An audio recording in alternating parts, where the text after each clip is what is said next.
Assalamualaikum warahmatullahi wabarakatuh. Selamat pagi anak-anak. Salam Pramuka.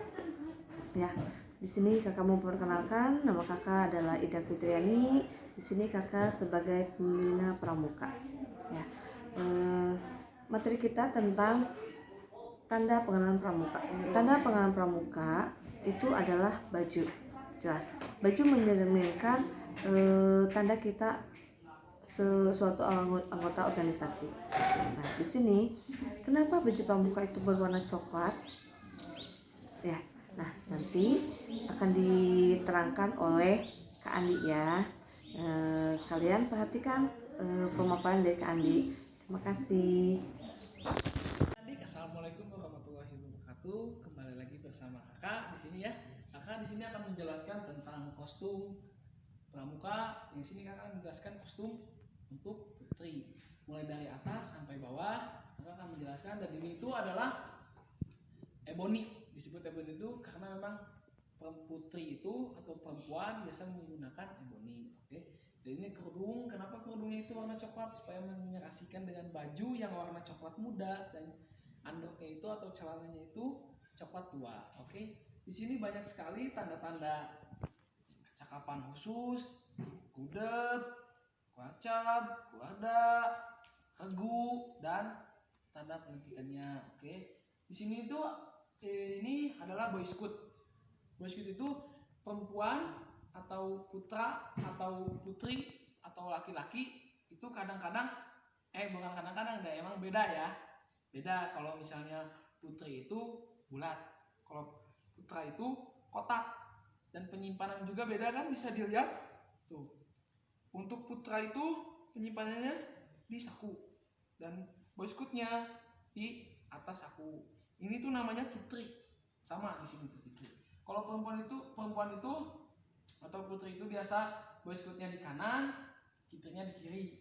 Oke, dan ini tuh adalah setengah leher atau yang disebut kacu. Biasanya kebanyakan orang nyebutnya kacu, tapi bahasa yang paling enak itu adalah setengah leher. Kenapa warnanya, misalnya ditanya nih, kenapa warnanya Kak merah sama putih, kenapa nggak warna yang lain? Karena merah sama putih itu ada artinya. Kalau merah itu artinya darah, kalau putih itu artinya tulang. Oke. Membahas selanjutnya adalah TKK, tanda kecakapan khusus yang telah diraih oleh pramuka tersebut, oleh seseorang tersebut, karena memang dia telah mengikuti pelantikan. Model di sini banyak sekali ya. Ini ada jalan kesehatan atau P3K, jalan nabung, masjid, dan ini tanda mata. Maksudnya tanda mata itu biasa malam, kalau malam jelajah, tanda penglihatannya diuji. Misalnya putri itu 11088, tapi kalau putra 11087, cuma beda satu angka ya. Oke. Ini tuh adalah Kuarcap. Kuarcap itu adalah nama kabupaten Purwakarta. Oke, lanjut ke selanjutnya. Di sini adalah regu. Regunya itu bebas sesuai apa yang diminta oleh pelatihnya.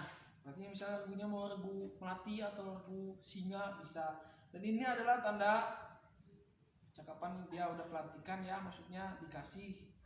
Ini kalau misalnya stripnya 1, pinya 1 itu kamu.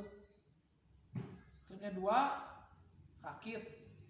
Stripnya 3 trap. Oke. Sekarang di sini akan melanjutkan ya, akan menjelaskan warna baju dan warna celana. Kenapa warnanya itu coklat muda dan coklat tua? Itu ada artinya loh adik-adik. Artinya itu kalau misalkan pada seragam pramuka dapat diartikan warna tanah air di Indonesia, coklat muda melambangkan air yang mengalir air itu. Sedangkan coklat tua itu melambangkan warna tanah di Indonesia. Oke, cukup sekian dari kakak. Mohon maaf jika ada kekurangan penjelasan atau apa. Mohon maaf dari kakak. Kakak pamit. Wassalamualaikum warahmatullahi wabarakatuh.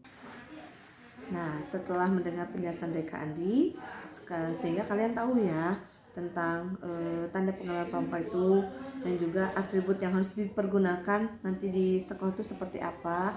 Itu kita lanjut ke struktur organisasi. Struktur organisasi di pramuka ada namanya gudeg. Gudeg akan berhubungan dengan mabigus ya.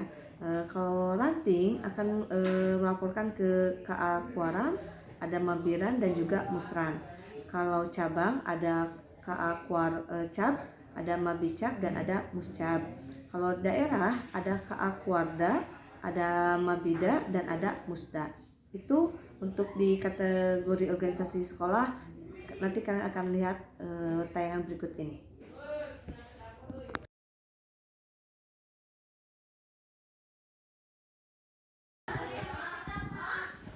Kita lanjut lagi materi berikutnya, yaitu tentang SKU. SKU adalah syarat kecakapan umum, di mana syarat kecakapan yang wajib dimiliki oleh peserta didik untuk menandakan bahwa peserta didik itu mampu di dalam melakukan materi yang ada di SKU itu, ya. Nah, selain itu ada juga yang namanya TKU, tanda kecakapan umum.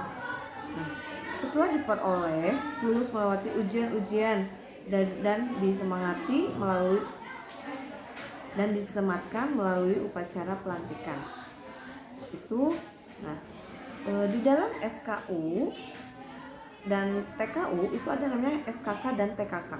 SKK adalah syarat kecakapan khusus, sedangkan kalau TKK ada tanda kecakapan khusus. Apa itu syarat kecakapan khusus? Syarat kecakapan khusus adalah syarat kecakapan pada bidang tertentu berdasarkan pilihan pribadi dalam pengembangan minat dan bakatnya. Misalnya gini, saya berminat di dalam bidang rajin menabung, nanti akan mendapatkan ya syarat kecakapan tentang rajin menabung. Lalu ada tanda kecakapannya, itu diperoleh setelah melalui ujian-ujian yang disematkan pada upacara latihan mingguan. Nanti akan dapatkan TKK-nya, dan TKK-nya dapat disimpan atau ditempel di baju, ya. Itu untuk SKU ada di dalam siaga itu ada 3 tingkatan, ada ramu, ada rakit, dan ada terap. Tanda bedanya apa sih ramu, rakit, terap? Nanti jadi di setiap ujian itu akan ada materi-materinya yang akan dipertanyakan, dan ketika bisa menjawab maka kalian mendapatkan TKK. Nanti TKK-nya disimpan ya berdasarkan kemampuan khususnya itu apa, bidang apa. Contoh, saya bidang kesehatan, nanti ada saya dalam bidang mencari jejak, saya dalam bidang memasak. Nah, itu tergantung dari diri sendiri dalam mampunya itu dalam bidang apanya. Nah, untuk lebih jelasnya nanti kita akan ketemu lagi di ekskul ya, sehingga nanti akan lebih detail lagi tentang SKU, SKK, terus pangkat-pangkat itu seperti apa ya. Kita lanjut ke perkemahan. Perkemahan itu diwajibkan di dalam kegiatan pramuka, karena pramuka itu akan berhubungan dengan perkemahan, baik di dalam perlombaan, mau naik pangkat atau tingkat ya, dan juga perlombaan daerah ataupun nasional juga ada ya, tergantung. Nah, itu kemudian nanti di dalam pramuka kalian akan dilatih untuk masalah PBB. PBB adalah peraturan baris berbaris, di mana yang namanya anggota pramuka itu harus tahu cara baris berbaris itu seperti apa, yang baik, tentunya yang baik dan yang benar ya. Nah, kemudian cara hadap kanan, hadap kiri, belok kanan, belok kiri, balik kanan, dan balik kiri. Nah, coba ibu tanya, maaf ya, kakak tanya, apakah ada balik kiri? Harus diingat-ingat ya. Nah, di dalam PBB kalau hadap kanan, hadap kiri itu ada, tetapi kalau balik kanan ada, sedangkan balik kiri itu tidak ada ya.